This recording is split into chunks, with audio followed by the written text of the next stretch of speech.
가피플 말씀 테마. 시간을 사용하는 방법의 핵심은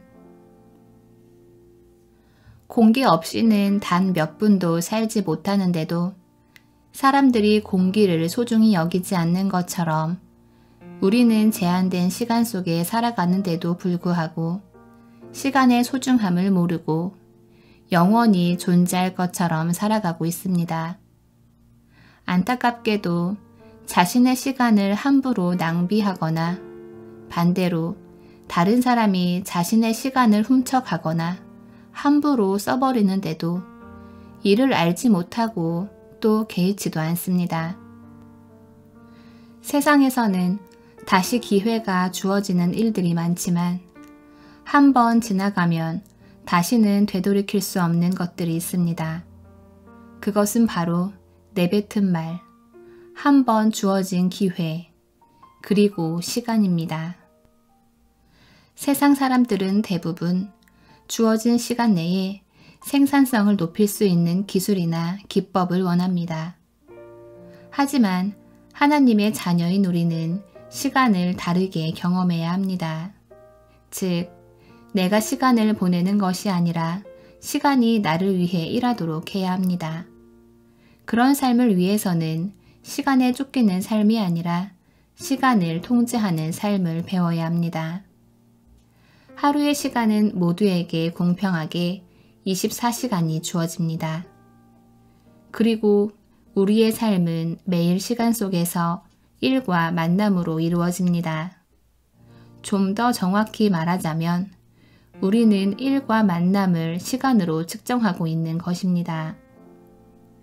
그런 관점에서 볼 때 동일한 시간이 주어졌지만 사람에 따라서 시간을 보내는 방식은 서로 다를 수 있습니다. 시간을 사용하는 방법의 핵심은 시간 그 자체에 달린 것이 아니라 우리 마음에 달려 있다는 것입니다. 결국 시간 관리는 사건 관리이며 사건 관리는 마음 관리입니다. 우리가 태어날 때 하나님께서는 우리에게 일정한 시간을 주시고 수많은 일들과 가능성을 주셨습니다. 그리고 그 시간을 어떻게 사용하며 살아가야 하는지 주님과 교제하며 알기를 원하십니다. 하나님께서 모든 사람에게 시간을 평등하게 주셨다고 생각하겠지만 그러나 그것은 시간을 단지 흘러가는 길이 혹은 양으로만 생각한 것입니다. 모든 사람에게 지금 이 순간의 시간이 똑같은 것일까요? 결코 그렇지 않습니다.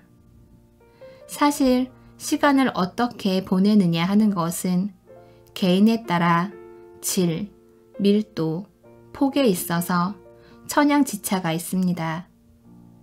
시간의 길이는 모두에게 똑같이 주어졌지만 그 질과 밀도와 폭을 결정하는 것은 각 개인의 몫이라는 것입니다. 시간의 질이란 무엇을 하느냐에 달려 있습니다. 즉, 의미 있고 가치 있는 일에 따라 시간의 질이 결정됩니다. 시간의 밀도는 어떻게 하느냐에 달려 있습니다. 동일한 길이의 시간이라도 집중력에 따라 그 성과가 달라집니다. 그리고 시간의 폭은 어떤 영향력을 미치느냐에 달려 있습니다. 같은 시간을 쓰더라도 어떤 곳에서 강의를 하는 것과 블로그에 글을 적는 그 영향력에 있어서 엄청난 차이가 있을 것입니다. 더욱이 시간은 사고 팔 수도 있습니다. 예를 들어 돈이 많은 사람들이 운전사, 비서, 요리사를 고용하는 이유가 무엇일까요? 언뜻 편리함과 효율 때문일 거라고 생각하겠지만 궁극적으로는 자신의 시간을 다른 곳에 쓰기 위해서 돈을 주고 시간을 사는 것입니다. 반대로 많은 경우의 사람들은 자신이 원치 않는 일을 하면서 돈을 버는데 그것은 돈을 벌기 위해서 자신의 시간을 파는 셈입니다. 그리고 그렇게 번 돈으로 남는 시간에 행복을 누리기 원하는 것입니다. 모든 사람들이 행복을 추구하기 위해 시간을 팔아 돈을 벌지만 정작 행복을 주는 일에 시간을 보내지는 않습니다.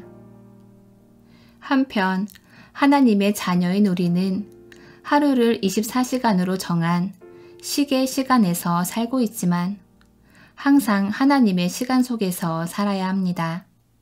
즉, 하루라는 시간의 길이를 중요시하는 것이 아니라 오늘, 지금 이 순간 하나님과의 관계를 통해서 시간의 질과 밀도와 폭이 다른 삶을 살아야 한다는 것입니다. 왜냐하면 우리는 더 이상 자신의 나라와 의를 구하는 자가 아니라 하나님의 나라와 의를 구하는 자이며 나의 하루가 아니라 하나님의 하루를 사는 존재이기 때문입니다. 하루는 그리스도 안에서 새 생명으로 맞이하는 오늘을 통해 그 의미와 가치가 부여됩니다. 따라서 우리는 시계 시간에 하루를 관리하는 것이 아니라 하나님과 관계하는 시간인 오늘을 관리하는 삶을 살아가야 합니다.